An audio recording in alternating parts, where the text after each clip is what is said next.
ആകാശ് ബാനർജിയുടെ ഒരു വീഡിയോ വന്നിട്ടുണ്ട്. BJPക്ക് 400 സീറ്റ് കിട്ടുമെന്ന് പറഞ്ഞു നടക്കുന്നത് എങ്ങനെയാണ് കിട്ടാൻ പോകുന്നതെന്ന് ഓരോ സ്റ്റേറ്റും എടുത്ത് പരിശോധിച്ച് 400 സീറ്റ് കിട്ടില്ല എന്ന് തെളിയിക്കുന്നതാണ് ഈ വീഡിയോ. ഓരോ ഇന്ത്യക്കാരനും കണ്ടിരിക്കേണ്ട വീഡിയോ ആണ്. പ്രത്യേകിച്ച് വോട്ട് ചെയ്യാൻ പോകുന്നതിന് മുമ്പ് അതിന്റെ മലയാളമാണ് ഈ വീഡിയോ. ഒരു സ്വതന്ത്ര പരിഭാഷ നമുക്ക് ഓരോ സ്റ്റേറ്റ് ആയിട്ട് എടുത്ത് പരിശോധിക്കാം. ഈ വീഡിയോയിൽ നാം ഇന്ന് പരിശോധിക്കാൻ പോകുന്നത് രാജ്യത്ത് പലയിടത്തും പല രാഷ്ട്രീയ പാർട്ടികളുടെയും കെമിസ്ട്രി എന്താണെന്നും ചായ്വ് എങ്ങോട്ടാണെന്നും 400 സീറ്റ് കടക്കണമെങ്കിൽ BJPക്ക് ആ 100 സീറ്റുകൾ അഥവാ ഒരു 50 സീറ്റെങ്കിലും എവിടെ നിന്നെല്ലാം ലഭിക്കുമെന്ന കാര്യമാണ്. ലോക്സഭയിൽ ആകെയുള്ളത് 453 സീറ്റ്, ഭൂരിപക്ഷമാവുന്നതിന് 272 സീറ്റ്. 2019 BJPക്ക് 303 സീറ്റ്, BJPയുടെ സഖ്യകക്ഷികൾ ചേർത്തപ്പോൾ 353 സീറ്റുകൾ അവർ നേടി. അതുകൊണ്ട് 2019 കണക്കുകൾ നോക്കിയാൽ 400 എന്ന NDAയുടെ സ്വപ്നം കൈവരിക്കാനാകാത്തതേയല്ല. എന്നാൽ 2019 മറ്റു ചില കാര്യങ്ങളും ചിലത് നടന്നിരുന്നു. ഗുജറാത്തിലും ഹിന്ദി ഹൃദയഭൂമിയിലും BJP സീറ്റുകൾ തൂത്തുവാരി. കർണാടക അവർ തൂത്തുവാരി. പശ്ചിമ ബംഗാൾ, നോർത്ത് ഈസ്റ്റ്, ഒഡീഷ എന്നിവിടങ്ങളിലേക്ക് തങ്ങളുടെ സാന്നിധ്യം വ്യാപിപ്പിക്കുകയുണ്ടായി. 2019 തിരഞ്ഞെടുപ്പിൽ പുൽവാമ, ബാലക്കോട്ട് തുടങ്ങിയ ഫാക്ടറികൾ ഉണ്ടായിരുന്നു. മറ്റൊരു തരത്തിൽ പറഞ്ഞാൽ നരേന്ദ്രമോദി തരംഗവും ദേശീയത തരംഗവും കഴിഞ്ഞ തിരഞ്ഞെടുപ്പിൽ അലയടിച്ചിരുന്നു. കൂട്ടത്തിൽ പ്രതിപക്ഷം ആകെ ചിതറിപ്പോയ അവസ്ഥയിലായിരുന്നു. അതുകൊണ്ട് തന്നെ വലിയൊരു പ്രതിപക്ഷ സഖ്യം അന്ന് NDAയെ എതിർക്കാനുണ്ടായിരുന്നില്ല. ഇന്ന് ഈ കാര്യങ്ങളെല്ലാം മാറി മറിഞ്ഞിട്ടുണ്ട്. ഈ എപ്പിസോഡ് റെക്കോർഡ് ചെയ്യുന്നതുവരെ വലിയ സ്ഫോടനങ്ങളൊന്നും ഈ രാജ്യത്ത് നടന്നിട്ടില്ല. ഇന്ത്യ ബ്ലോക്ക് എന്ന ഒരു പ്രതിപക്ഷ സഖ്യം ഇവിടെ നിലനിൽക്കുന്നുണ്ട്. അത് ഫലവത്താണോ അല്ലയോ എന്നതല്ല, പക്ഷെ അവർ പരിശ്രമിക്കുന്നുണ്ട്. അതൊന്നും കൂടാതെ 10 വർഷമായിട്ടുള്ള മോദി ഭരണവിരുദ്ധ വികാരം ഈ രാജ്യത്ത് നിലനിൽക്കുന്നുണ്ട്. ഇതൊക്കെ BJPക്കും അറിയാം. ചിലർക്കെല്ലാം അതൃപ്തി ഉണ്ടാകും, ചില സീറ്റുകളെല്ലാം നഷ്ടപ്പെടും. BJPക്ക് അതിനെയും ഇനി കൗണ്ടർ ചെയ്യേണ്ടി വരും.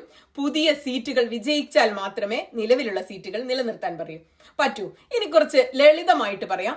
നമ്മുടെ രാജ്യത്തെ സംസ്ഥാനങ്ങളെ നമുക്ക് 3 തരം കാറ്റഗറികളായിട്ട് തരംതിരിക്കാൻ പറ്റും. ഒന്ന്, താരതമ്യേന സ്ഥിരതയുള്ള സംസ്ഥാനങ്ങൾ എന്ന് വെച്ചാൽ റിപ്പോർട്ടുകളുടെ അടിസ്ഥാനത്തിൽ 2019 സംഭവിച്ചത് 2024 സംഭവിക്കും.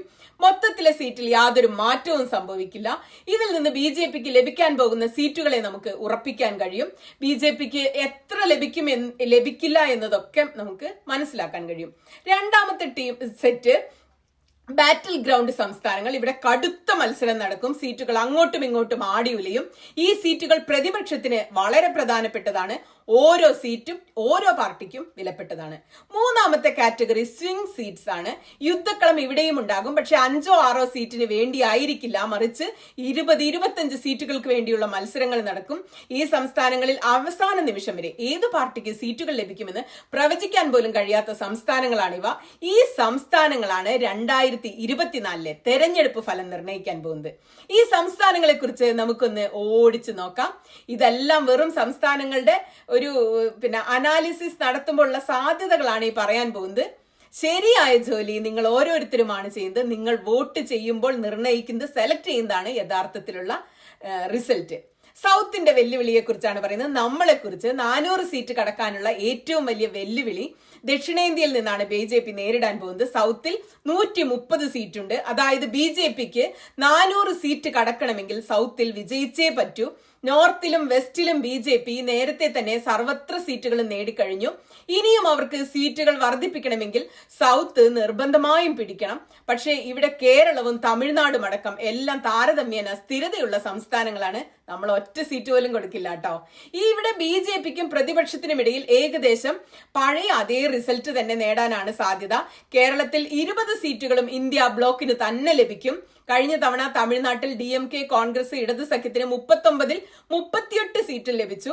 ഇത്തവണയും അവരുടെ മേൽക്കോയ്മ തമിഴ്നാട്ടിൽ നിലനിൽക്കാനാണ് സാധ്യത. മോദി തമിഴ്നാട്ടിൽ നന്നായി പരിശ്രമിക്കുന്നുണ്ടെങ്കിലും ആ പ്രതീക്ഷയൊക്കെ കുറവാണ്. ആന്ധ്രയിൽ BJP, കോൺഗ്രസ് സഖ്യത്തിന് 2019 സീറ്റ് ലഭിച്ചില്ല.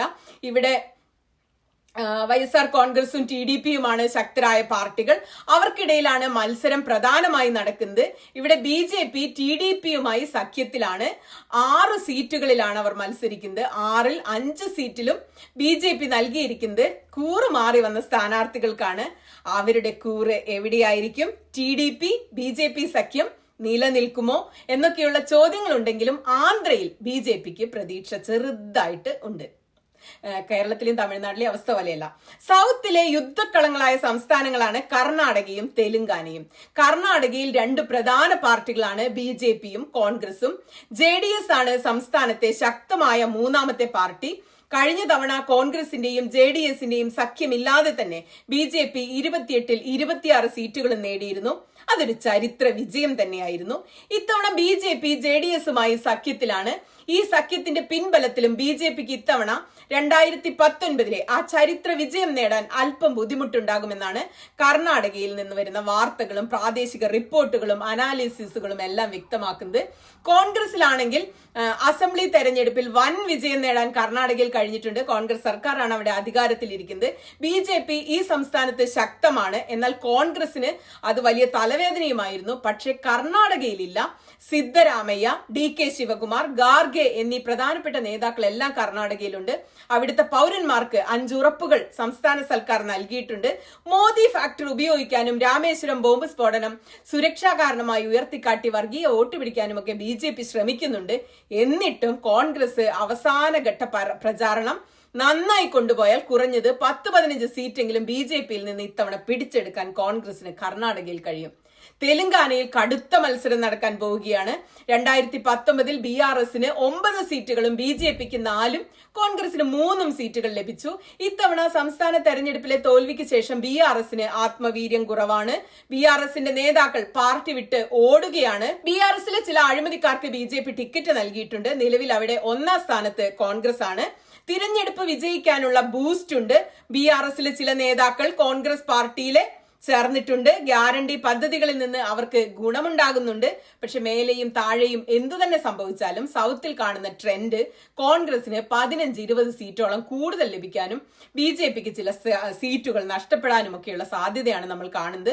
അതുകൊണ്ട് ഇത്തവണ 400 കടക്കുമെന്ന ഫോർമുലയിലേക്ക് സൗത്തിൽ നിന്ന് കൂടുതൽ സീറ്റുകൾ വരാൻ യാതൊരു സാധ്യതയുമില്ല. സത്യമാണ്, സാധ്യതയില്ല. ഇനി ഒഡീഷയിലേക്ക് നമുക്ക് പോകാം. താരതമ്യേന ഒരു സ്ഥിരതയുള്ള സംസ്ഥാനമാണ്. ആകെ 21 സീറ്റുകൾ. 2019 BJDക്ക് 12, BJPക്ക് കോൺഗ്രസിന് 1 സീറ്റുമാണ് ലഭിച്ചത്. ഇത്തവണ തെരഞ്ഞെടുപ്പ് ഫലം മറിച്ചാവാൻ സാധ്യത വളരെ കുറവാണ്. സർവേ റിപ്പോർട്ടുകൾ നോക്കുകയാണെങ്കിൽ BJPയും നേർക്കുനേർ പോരാട്ടം നടക്കുന്നു. 1-2 സീറ്റുകൾ അവിടെയും ഇവിടെയുമായി പോകാൻ സാധ്യതയുണ്ട്. എങ്കിലും ഫലം ഒരു ഓവറോൾ 2019 തന്നെയായിരിക്കും. അടുത്ത സംസ്ഥാനം പശ്ചിമ ബംഗാളാണ്. അതൊരു യുദ്ധക്കളമാണ്. ദീദി വേഴ്സസ് മോദി അടിപൊളി മത്സരമാണ്. കഴിഞ്ഞ തവണ TMCക്ക് 42ൽ 22 സീറ്റ്, BJPക്ക് 18. ഈ 18 വളരെ പ്രധാനപ്പെട്ടതും അപ്രതീക്ഷിതവുമായിരുന്നു. കാരണം ചരിത്രപ്രധാനമായി പശ്ചിമ ബംഗാളിൽ BJPക്ക് സാന്നിധ്യമേ ഉണ്ടായിരുന്നില്ല. 2024 സീറ്റ് ഷെയറിംഗ് ഒന്നുമില്ലാത്തതിനാൽ BJP 42 സീറ്റിലേക്കും TMCയോട് മത്സരിക്കുന്നുമുണ്ട്. കോൺഗ്രസും ഇടതുപക്ഷവും ഒന്നിച്ചാണ് മത്സരിക്കുന്നത്. എന്തു തന്നെയായാലും BJPയും 18 സീറ്റ് എന്നത് വർദ്ധിപ്പിക്കാൻ സാധ്യത നിലവിൽ കുറവാണ്.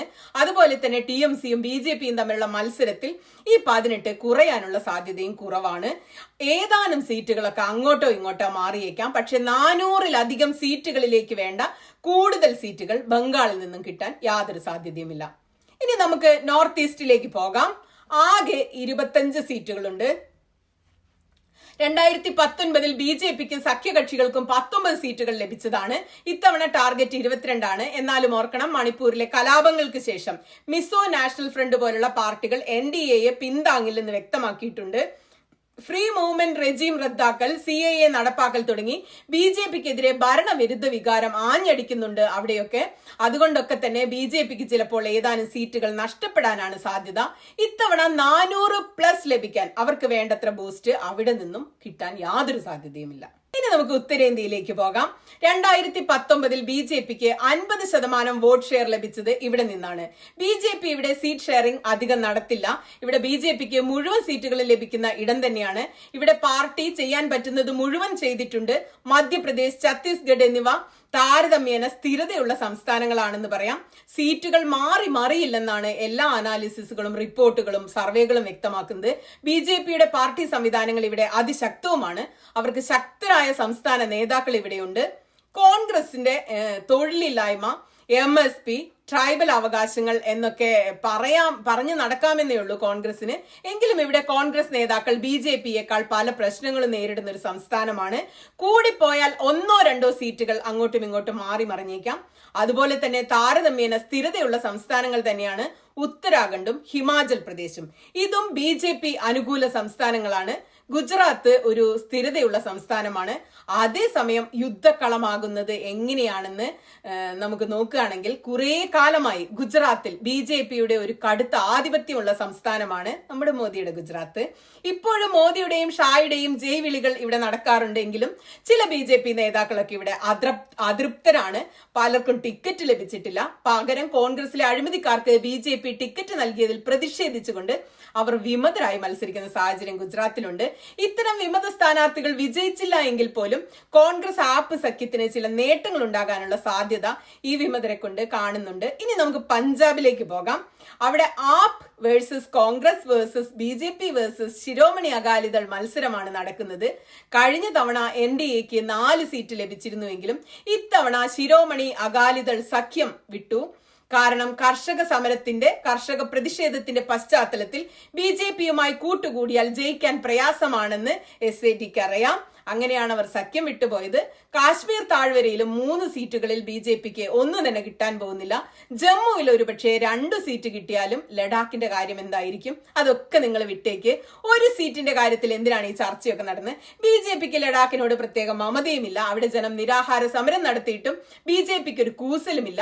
പക്ഷെ ഈ ഒരു സീറ്റ് പോയാലും കുഴപ്പമില്ല എന്ന കണക്ക് ഹിന്ദി ബെൽറ്റിലുള്ള ബാറ്റിൽ ഗ്രൗണ്ട് സംസ്ഥാനങ്ങളിൽ നടക്കില്ല.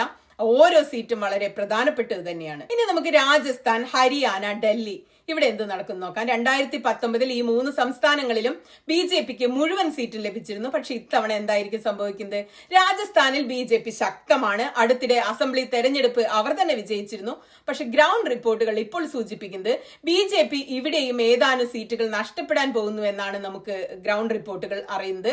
അഗ്നിവീർ പദ്ധതി, ഹരിയാന, പഞ്ചാബ് പ്രദേശങ്ങളിലെ കർഷക പ്രക്ഷോഭത്തിന്റെ സ്വാധീനം എന്നിവയെല്ലാം തിരഞ്ഞെടുപ്പിനെ ബാധിക്കുമെന്നാണ് ഗ്രൗണ്ട് റിപ്പോർട്ടുകൾ. പ്രത്യേകിച്ച് ജാട്ട് വിഭാഗം BJPയോട് കടുത്ത അതൃപ്തിയിലാണ്. അഥവാ ഇവിടെ 5-6 സീറ്റുകൾ നഷ്ടപ്പെട്ടാൽ പോലും നമ്മൾ അതിൽ അത്ഭുതപ്പെടേണ്ടതില്ല. ഹരിയാനയിലും സ്ഥിതി വ്യത്യസ്തമല്ല. അഗ്നിവീർ, കർഷക പ്രക്ഷോഭം, ജാട്ട് വിഭാഗത്തിന്റെ BJPയോടുള്ള അതൃപ്തി തുടങ്ങിയ കാര്യങ്ങൾ കൊണ്ട് ചില സീറ്റുകളിൽ അവർ തോൽക്കാൻ സാധ്യതയുണ്ട്. എന്നാലും BJP അവിടെയും മാനേജ് ചെയ്യാൻ ശ്രമിക്കും.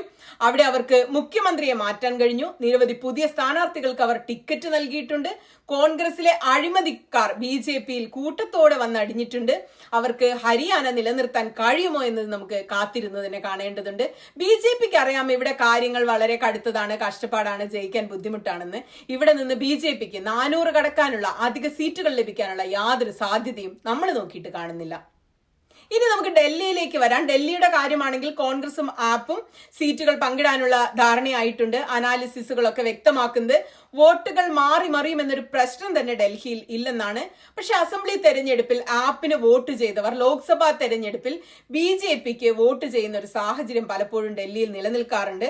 അപ്പൊ അവിടെ ആപ്പിന്റെയും BJPയുടെയും ഒരു ഓവർലാപ്പ് വരും വോട്ടുകളിൽ. പക്ഷെ ആ ഓവർലാപ്പ് ഇത്തവണ ആപ്പിന് അനുകൂലമായി പ്രവർത്തിക്കുമോ? കാരണം ആം ആദ്മി പാർട്ടിയെ BJP തകർക്കാൻ ശ്രമിക്കുന്നു, കെജ്രിവാളിനെ ജയിലിലിടുന്നു. തീർച്ചയായും Aam Aadmi party BJPക്കെതിരെ back fire ചെയ്യുമെന്ന് തന്നെയാണ് വിലയിരുത്തൽ. ഡൽഹിയിൽ ആപ്പിന് അനുകൂലമായ ഒരു സിമ്പതി തരംഗം അലയടിച്ചുകൊണ്ടിരിക്കുകയാണ്. ഡൽഹി മത്സരം കണ്ടിരിക്കാൻ തന്നെ ഒരു രസമുണ്ട്. ജാർഖണ്ഡിലും ഇതേ സ്ഥിതിവിശേഷമാണ്.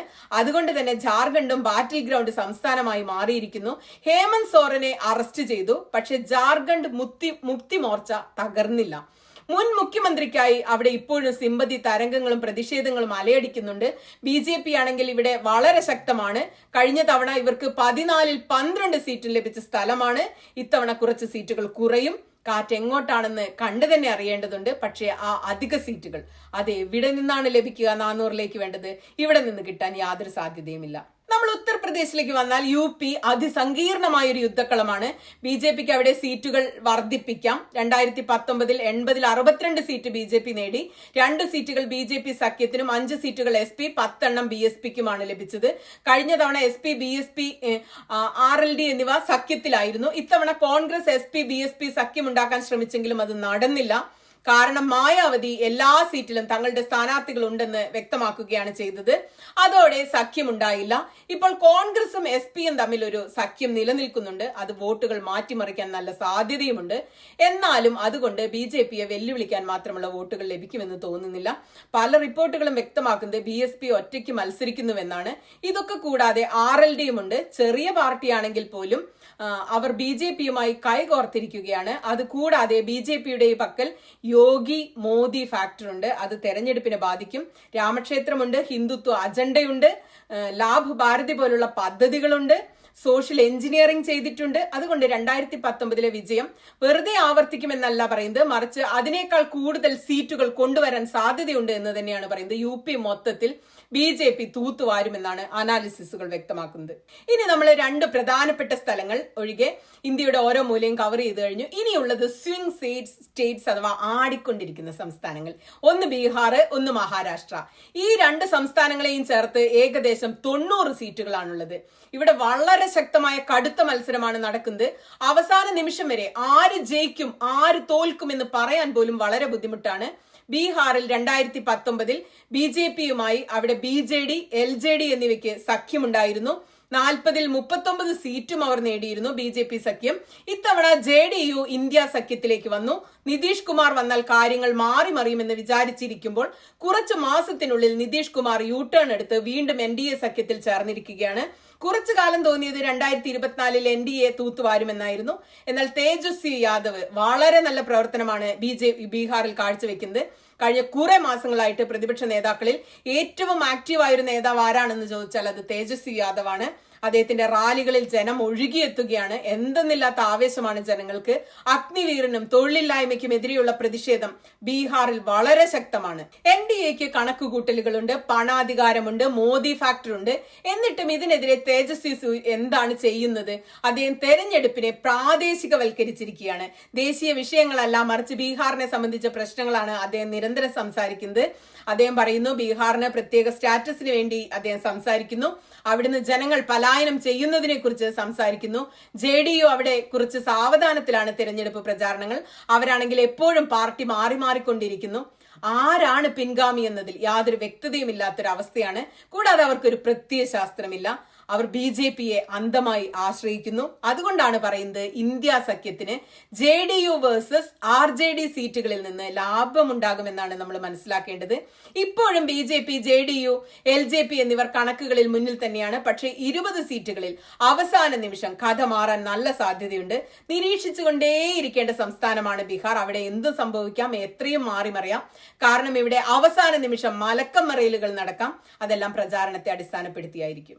ബീഹാറിലെ സ്ഥിതി ഇപ്പോൾ എന്താണോ അതിന്റെ ഒരു പ്രോ മാക്സ് വേർഷനാണ് മഹാരാഷ്ട്രയിലേത്.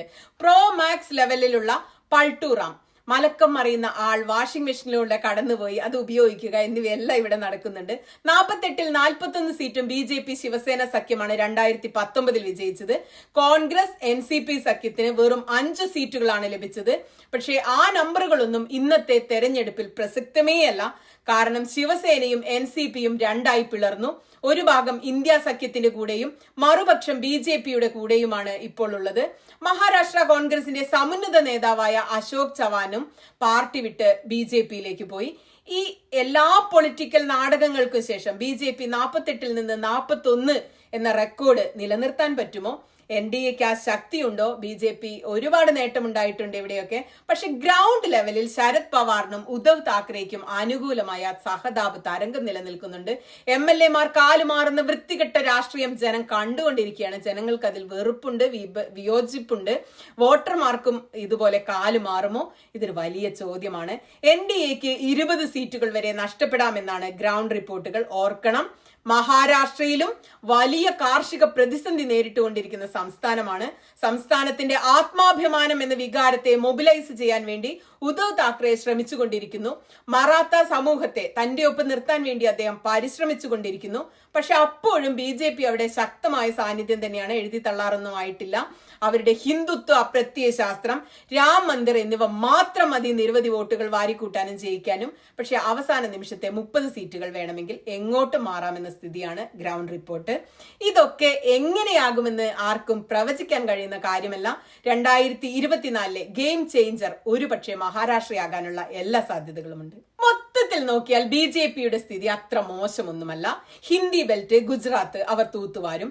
UPയിൽ സീറ്റുകൾ വർദ്ധിക്കാൻ സാധ്യതയുമുണ്ട്. ബംഗാളിലും സൗത്ത് ഇന്ത്യയിലും സീറ്റുകൾ ഒരിക്കലും കുറയില്ല.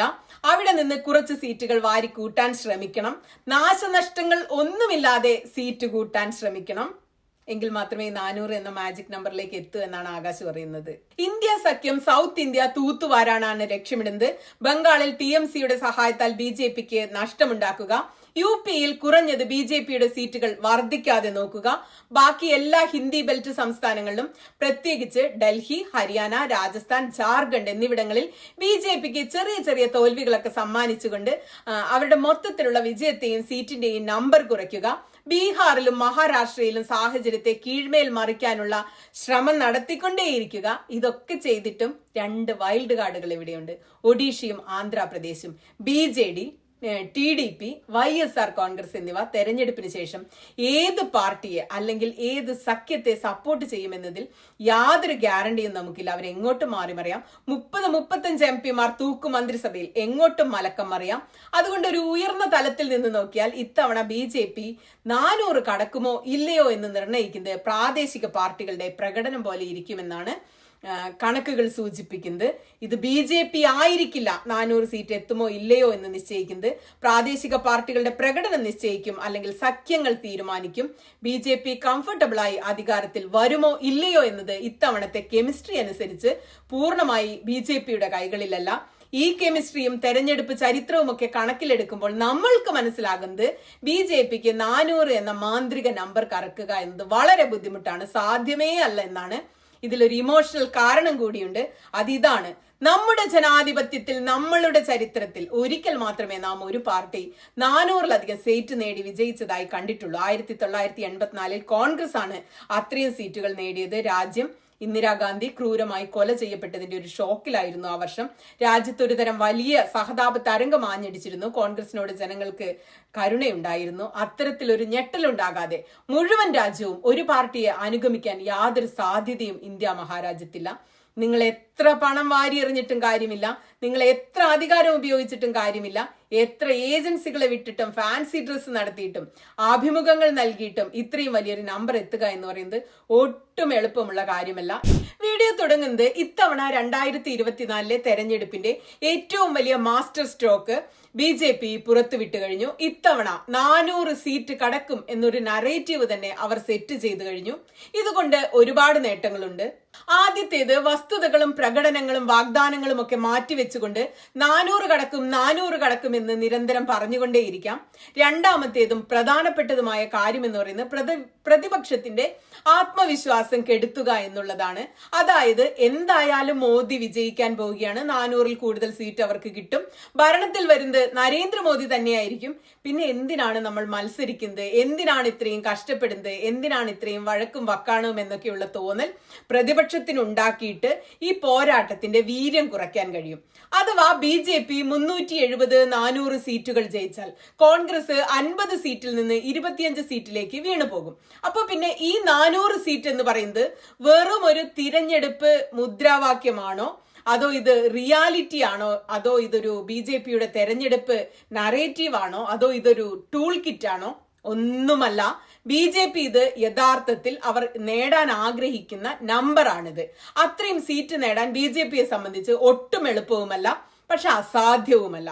അതെങ്ങനെയാണെന്ന് വിശദമായി പരിശോധിക്കാം. പോയിന്റ് 1, കോൺഗ്രസിനെയും കോൺഗ്രസ് നേതാക്കളുടെയും ആത്മവിശ്വാസം നഷ്ടപ്പെട്ടിരിക്കുന്നു. പാർട്ടി താഴെ തട്ടിൽ തങ്ങളുടെ കേഡറുകളായി വർഷങ്ങളായിട്ട് പ്രവർത്തിക്കുന്നില്ല. BJPയുമായി താരതമ്യം ചെയ്യുമ്പോൾ കോൺഗ്രസ് വർഷങ്ങളായിട്ട് അതിന്റെ ചരിത്രത്തിലെ ഏറ്റവും മോശപ്പെട്ട അവസ്ഥയിലൂടെ കടന്നുപോയിക്കൊണ്ടിരിക്കുന്ന ഒരു സമയമാണിത്. ഇതൊരു രഹസ്യമല്ല, എല്ലാവർക്കും അറിയാം. പോയിന്റ് 2, BJPയുമായുള്ള നേരിട്ടുള്ള മത്സരങ്ങളിലെല്ലാം കോൺഗ്രസ് പരാജയപ്പെടുന്നു. 2024-ലും ഈ ട്രെൻഡ് തുടരണമെന്നാണ് BJP ആഗ്രഹിക്കുന്നത്. പോയിന്റ് 3, പ്രതിപക്ഷം ED റെയ്ഡുകളെ നേരിടുന്നു, അല്ലെങ്കിൽ തകർന്ന് തരിപ്പണമാകുന്നു.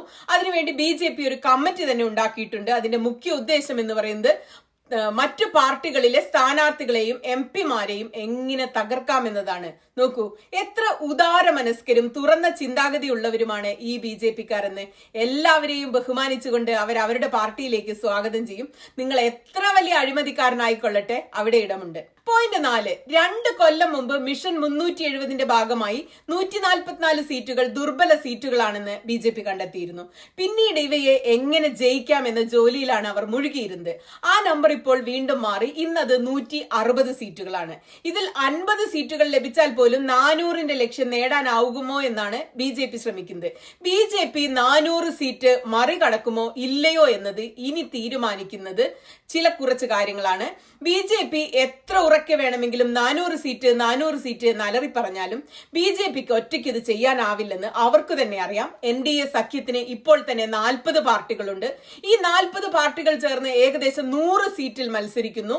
400 സീറ്റുകൾ കടക്കണമെങ്കിൽ സഖ്യകക്ഷികൾ ഈ 100 സീറ്റുകളിലും വിജയിച്ചിരിക്കണം. പേപ്പറിൽ കണ്ടാൽ തോന്നും ഈ തെരഞ്ഞെടുപ്പ് IPL BJP തന്നെ വിജയിക്കുമെന്ന് നമുക്ക് തോന്നും. പക്ഷേ ക്രിക്കറ്റിലേതുപോലെ തന്നെ രാഷ്ട്രീയത്തിലും ഒരു മത്സരത്തിന്റെ ഫലം പേപ്പറിലെ കണക്കുകൾ അനുസരിച്ച് തന്നെ വരണമെന്നില്ല. നമ്മുടെ രാജ്യത്ത് ഏകദേശം 30-40% ജനങ്ങളും തെരഞ്ഞെടുപ്പിന്റെ അവസാന മണിക്കൂറുകൾ വരെ ആർക്കാണ് വോട്ട് ചെയ്യേണ്ടത്, ആരെയാണ് തെരഞ്ഞെടുക്കേണ്ടതെന്ന് തീരുമാനിച്ചിട്ടുണ്ടാവില്ല. ആ ഒരൊറ്റ കാരണത്താൽ തന്നെ നിങ്ങൾ എത്ര അഭിപ്രായ സർവേകൾ കണ്ടാലും അതെല്ലാം ഒരു നിമിഷം കൊണ്ട് ചാരമായി പോകുന്ന അവസ്ഥയുണ്ട്. കാരണം ജനങ്ങളുടെ മനസ്സിലൊരു തീരുമാനം അവർ എടുത്തിട്ടുണ്ടാവില്ല വോട്ട് ചെയ്യുന്നതിന് തൊട്ടു മുമ്പ്. തങ്ങളുടെ പ്രവൃത്തിയിലും മോദിയുടെ പേരിലും ഇത്രയും വിശ്വാസം BJPക്ക് ഉണ്ടായിരുന്നുവെങ്കിൽ ആദായ നികുതി വകുപ്പ് കോൺഗ്രസിന്റെ അക്കൗണ്ട് മരവിപ്പിക്കില്ലായിരുന്നു. അരവിന്ദ് കെജ്രിവാളിന്റെ കസ്റ്റഡി നീട്ടിക്കൊണ്ടുപോകില്ലായിരുന്നു. ഹേമന്ത് സോറൻ ജയിലിൽ കിടക്കില്ലായിരുന്നു. തങ്ങളുടെ വിജയത്തിൽ BJPക്ക് അത്രയധികം ആത്മവിശ്വാസമുണ്ടെങ്കിൽ അഴിമതിക്കാരായ നേതാക്കളെ തിരിഞ്ഞുപിടിച്ച് പാർട്ടിയിൽ ചേർത്ത് നിർത്തേണ്ടി വരുന്ന ഗതികേട് BJPക്ക് ഉണ്ടാകില്ലായിരുന്നു. ഒരു കാര്യം കൂടെ പറയാം, ഇതെല്ലാം അനാലിസിസുകളാണ്. അത് നമുക്ക് ഇങ്ങനെ കണക്ക് കൂട്ടിയും കുറച്ചൊക്കെ പറയാനുള്ളതാണ്. ചെയ്യാനുള്ള കാര്യം എന്റെയും നിങ്ങളുടെയും കയ്യിലാണുള്ളത്. നിങ്ങൾ വോട്ട് ചെയ്യണം. നിങ്ങളുടെ വോട്ടർ ID കാർഡുകൾ റെഡിയാക്കി വെക്കണം. തിരഞ്ഞെടുപ്പ് റോളിൽ നിങ്ങളുടെ പേരുണ്ടോ എന്ന് നോക്കണം. അങ്ങനെ അവസാന നിമിഷത്തെ സർപ്രൈസ് ഒഴിവാക്കണം. എന്നിട്ട് നിങ്ങളുടെ വില പിടിച്ച വോട്ട് നിങ്ങൾ ചെയ്യണം. ആ ദിവസം നിങ്ങൾ ഒരു ബട്ടൺ അമർത്തുമ്പോൾ ചെയ്യുന്ന അനാലിസിസിനോളം വരില്ല മറ്റേത് അനാലിസിസും. വോട്ട് ചെയ്യുക എന്നത് നിങ്ങളുടെ അവകാശം മാത്രമല്ല, നിങ്ങളുടെ കടമ കൂടിയാണ്.